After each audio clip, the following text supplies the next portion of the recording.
Bonjour à tous, aujourd'hui on se retrouve dans mon lieu de tournage préféré, c'est-à-dire mon fauteuil. On s'en va bien loin chercher notre participant à cette vidéo. Je vous emmène avec moi, c'est parti.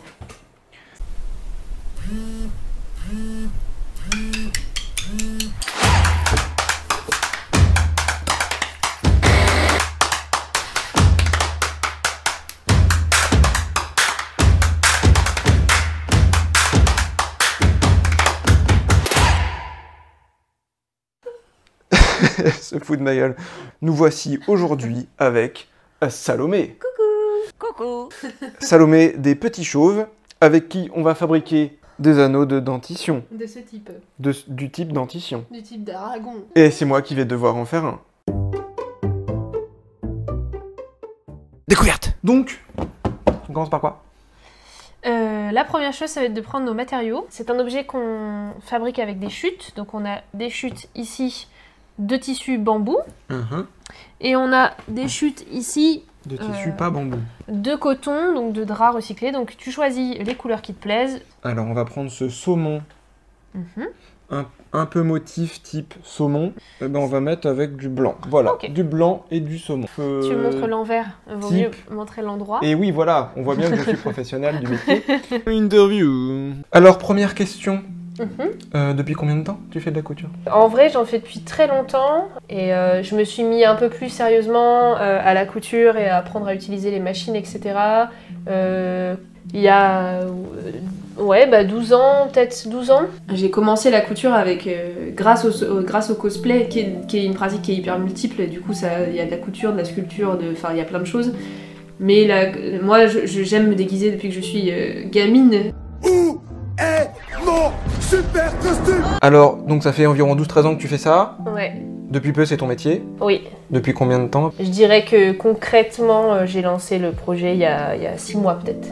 Et qu'est-ce que ça a changé dans ta pratique? Le plus gros changement au niveau de la création, c'est l'aspect rentabilité. C'est-à-dire qu'il faut vraiment penser en termes de rapidité d'exécution et donc il faut créer les choses, il faut créer plusieurs modèles en même temps. Découverte. Et on va placer son patron sur le tissu pour essayer de gaspiller le moins de matière possible, donc il faut mettre le plus au bord possible. Et ensuite, on prend cette jolie petite grenouille sur laquelle il y a des petites épingles. Le truc que je maîtrise le moins bien de la Terre, hein, Oui, je vous le dis. c'est très vrai. Voilà, Je t'emmerde.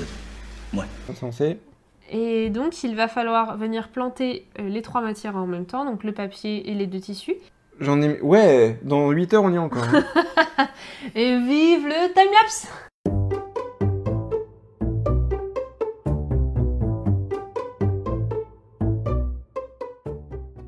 J'ai peur que ça rentre dans mon doigt. Mais non, tu vois où ça va sortir. Mais pas du tout. Interview. J'imagine que c'est difficile de lancer une entreprise quand on achète tous quasiment maintenant que de l'industriel. Ouais, bah oui, ça pose question l'artisanat parce que en effet, on peut tout avoir à pas cher, notamment dans le monde de l'enfance. Après, je pense que c'est vrai pour n'importe quel domaine d'artisanat quand on y arrive. Il y a une partie de la difficulté qui arrive dans le fait de entre guillemets, se marginaliser un peu, créer des choses qui sont nouvelles. Ça, c'est une question très actuelle. On a depuis quelques années une très forte baisse du pouvoir d'achat. Comment est-ce que tu penses que les gens se positionnent vis-à-vis de l'artisanat, qui généralement coûte quand même beaucoup plus cher, Bien sûr. et le fait que toi, il va falloir que tu arrives à te tirer un salaire quand même de ta production? Je pense qu'il y a des gens qui ont encore les moyens financiers et aussi les valeurs morales pour acheter plutôt de l'artisanat ou au moins du local, et c'est heureusement qu'ils sont là, ces gens-là. Il y a aussi le fait que je vende de la puériculture et les gens aiment faire des jolis cadeaux pour les naissances. Moi, je cible plutôt que les parents, je vais cibler la personne qui va vouloir offrir un cadeau aux parents, et l'artisanat va amener cet aspect précieux à l'objet. Découverte, hein. Donc juste les lignes droites, hein. Juste les lignes droites et t'essaies de suivre. Alors faut appuyer fort, hein, faut que ça coupe le Je me rends tissu. pas compte. J'ai jamais coupé de pizza, donc... Je te demande pardon. Bon, là, c'est pas fou, hein. Ce que j'ai fait, C'est pas grave. c'est pas grave, on est pas au apprend. millimètre. Voilà, nickel.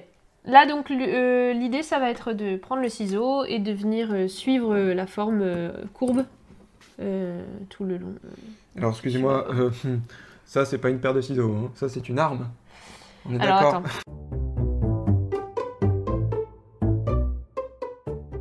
Interview. Pourquoi la couture, ça te plaît peut-être plus que les autres création? Je peux pas dire que ça me plaît plus. J'ai des passes. J'ai des moments où je vais être... où je vais être à fond. Enfin, j'ai eu une période où j'étais à fond dans le dessin. Et il y a des moments là... C'est vrai que ça fait un moment que la couture prend le dessus quand même. Mais les petits chauves, c'est pas que de la couture d'ailleurs. J'ai aussi des articles d'illustration et graphiques. 12 ans, ceinture noire. Est-ce qu'il te reste encore beaucoup de choses à apprendre dans le monde de la couture? Ah ouais, c'est infini la couture. C'est infini. Moi, il y a une rigueur qui me manque toujours, qui, en l'occurrence, en une année de pratique professionnelle de la couture, a déjà bien progressé. Oui, parce que ça t'a obligé à revoir ta précision oui, c'est peut-être. ça, avoir des produits qui sont bien finis. En plus, je fais des articles de puriculture, donc c'est extrêmement précis au niveau de la sécurité. En gros, il faut pas que le bébé puisse arracher quoi que ce soit. Donc ça mène à une rigueur que je ne connaissais pas, parce que moi j'ai toujours été un peu low again dans la création, parce que je crée pour moi quoi. Donc il y a tout cet aspect-là, et il y a énormément de connaissances aussi sur les types de tissus. Voilà, il y a la conception aussi de gros modèles, il y a les coutures à la main, de sequins, de perles, la broderie à laquelle je suis en train de m'initier. Le sujet est hyper vaste. Découverte. C'est notre nouveau partenariat en fait. Moi je vais chez des gens travailler pour eux. Et le seul résultat, c'est qu'ils vendent leurs produits moins chers parce qu'ils sont moins bien. Si un coiffeur veut m'inviter, n'hésitez pas, on va bien se marrer. Bien. Est-ce qu'on peut montrer mon résultat? C'est bon, C'est de la merde. c'est un métier, hein. Oui. Interview. Alors comment t'as découvert ce savoir-faire et comment tu as appris surtout, parce que c'est quand même pas rien. Déjà, oui, le cosplay a eu ce truc de... T'as un objectif précis, t'es obligé de l'atteindre, il faut que tu te démerdes pour l'atteindre. Mais très rapidement, ça a été de l'expérimentation. En fait, c'est ça a été de l'expérimentation. J'avais envie de créer un truc, je l'ai créé, c'était plus ou moins solide, il y en a certains qui sont décédés très vite et tout, mais au moins j'ai appris au fur et à mesure comme ça comment créer. Découverte. Donc tu as sous tes pieds une pédale, c'est grâce à ça que tu couds. D'accord. D'accord. C'est plus efficace qu'une voiture ou pas? Il faut y aller doucement. Ça pousse.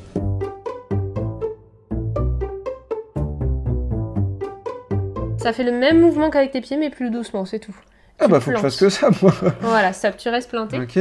On soulève la cheville. Soulève la chevillette. Le pied de biche. Le Paddington. Et là, tu vas venir tourner ton ouvrage pour d'accord. l'aligner et pour faire du coup cette ligne droite qui est là. D'accord. Toujours à 1 cm. On n'est plus vraiment en centimètres là, mais c'est pas très grave.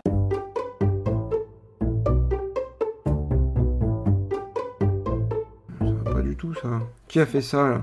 C'est ton côté, ça, C'est je mon suis côté. sûr. Ouais. C'est vrai. Interview. Qu'est-ce que tu conseillerais comme outil, comme matériau spécifique pour pouvoir juste commencer à faire ou à apprendre La à faire couture, la couture? un fil, une aiguille et du tissu. Vraiment. Et les tissus les plus simples à appréhender, c'est le coton, genre les vieux un vieux drap, c'est ce qu'il y a de plus facile. Voilà. Donc le coût, il est quasiment nul, en fait, pour commencer. Ah oui, il y a besoin de quasiment rien. Et moi, je conseillerais de commencer par des choses modestes. Des pochettes, des trousses, des choses comme ça. Et des tissus qui ne sont pas élastiques, qui ne s'effilochent pas à foison, voilà. Ouais, il y a quand même quelques Partir, trucs qu'il faut savoir avant. Ouais, je dirais coton, fil, aiguille. Découpe quoi? Découverte. Découpe quoi? Découverte. Et là, je peux faire un sprint pour le kiff ou... Vas-y. Attention à bien vérifier ta marge, parce que là, tu l'as encore bouffé. Hein. T'as déjà essayé, toi? De faire le max? Ouais. Bah vas-y, amuse-toi. Stop, ouais. Je n'ai pas le temps. Fais doucement pour les courbes. C'est pas mal. Eh, ça va, hein? Mhm. Alors, je suis un sprinter ou pas? On fait du speedrun de couture, nous. Non, Le pied de biche. le pied de biche. En fait, je sais pas comment ça s'appelle. Dites-le nous en commentaire. Super. 12 ans, hein. 12 ans de métier. 12 ans de métier, c'est pas comment ça s'appelle Mais je crois que c'est un pied de une biche. chevillette, là. Ça ressemble à un pied de biche. Oui. Eh Oh! J'aime pas trop ce jugement, là. C'est marrant. I-N-T-E-R-V-I-E-W. Mais la machine, pas obligatoire du tout. Elle commence à devenir obligatoire quand tu commences à faire des grosses créations. Si tu fais une trousse, tu peux coudre à la main, ça va être plus long, mais tu peux le coudre à la main. Si tu commences à faire des grosses créations, en fait la machine apporte la rapidité et la solidité facile que n'apporte pas la couture à la main. Et une machine à coudre, sans que ce soit trop bas de gamme non plus, qu'est-ce qu'il faut compter comme budget? Je dirais 200 €, je pense. Pour une machine, ouais, 200 € je Ouais, pense. ok. La mienne, qui est une machine pro, elle m'a coûté un peu plus de 600 €. Découverte. Alors là, c'est le moment où on va retourner l'ouvrage. Donc on va enlever toutes les épingles et on va les mettre sur les membres. Ah, ça je sais, c'est bon ça. Tu peux les jeter On parce peut que les c'est jeter. aimanté. Donc pour pouvoir retourner un ouvrage, on va enlever toute la matière superflue. Donc on va prendre les gros ciseaux de couture. Oh, cette arme. Et on va venir découper au plus proche de la couture. Alors Oh là là. attention, pas de bêtises. On va prendre ce sens-là, c'est plus visible.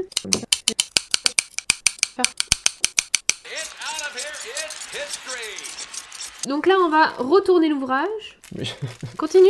C'est bien, c'est ce que tu ça dis, mais ne continue. marche pas du tout. Mais si. L'impression de rien retourner là. Oh oh, alerte au gogol! Alerte au gogol, les enfants!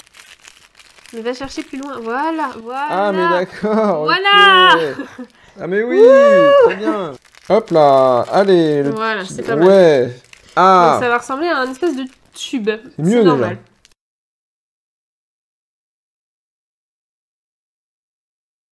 Mais incroyable ça, il est où le coin là? Il y a un coin, c'est trop un coin. Hein. Ce que tu dis n'a aucun sens. Interview. Dernière question, c'est la tradition dans l'émission. Dans l'émission. Dans les...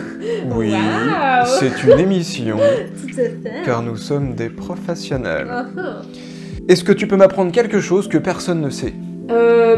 Si, alors, une anecdote, il y a un artiste qui a vendu enfin, qui a fait manger à ses spectateurs son sang sous forme de boudin. Je précise que cet abruti avait le sida quand même. Donc vraiment, voilà. Vive l'art corporel et vive les études d'art. Découverte. Et maintenant, on a un petit anneau en bois Qui est huilé. qui est huilé, tout à fait. Et on a une petite production moche. Elle est moche. Il va falloir assembler tes petites ailes ensemble, comme ceci, plier en deux, entre termes plus techniques, passer Jusque-là, ça va. dans l'anneau, je crois que c'est comme ça, donc vers l'intérieur, et tu viens Enfin, passer les ailes en dedans, un dedans. Et après, il faut aménager le nœud pour que ce soit à peu près joli. Faut pas hésiter C'est le terme à... technique, aménager le nœud. Oui, il D'accord. faut pas... Et après, voilà. Bah dit comme ça a l'air facile.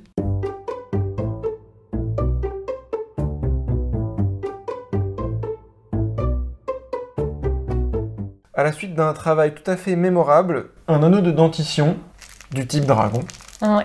nous allons pouvoir débriefer de mon extraordinaire production. Qu'est-ce que tu penses de ce que j'ai fabriqué? Franchement, c'est pas trop mal. Il y a des petites difficultés au niveau de la coupe et il y a un petit endroit où c'est déchiré à cause du retournage de tissu. Mais pour une première fois, je trouve ça vraiment pas mal du tout. Bon, tu es très gentil. Bien, eh bien, je dois te remercier pour ce petit cours de couture Bah, avec grand qui plaisir. est très sympathique, parce que même si ça fait 12 ans que je te vois faire ça, j'ai jamais rien essayé. C'est vrai, c'était une première. C'est pas très difficile, mais pour faire ça très bien, c'est très difficile. Oui. En soi, oui. La technique est pas très compliquée. Par contre, déjà, ça demande énormément de patience. Comme pour n'importe quelle pratique, il faut des années pour les maîtriser, mais c'est une question que j'avais posée. Je pense pas qu'il faille beaucoup de temps pour commencer à prendre du plaisir à faire ça. Non.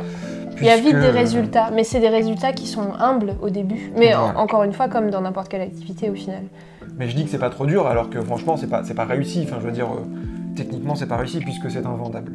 Oui. Voilà donc qui va mettre fin à cette petite et première expérience. J'espère que ça vous a plu, j'espère que ça t'a plu. Ah, moi, j'ai pris beaucoup de plaisir à faire ça. Allez faire un tour sur mon site. On se retrouve à la prochaine vidéo pour faire autre chose, pour tester un sport, un artisanat, un métier, n'importe quoi, j'en sais rien, on verra bien. En attendant, restez curieux et à la prochaine. À la prochaine.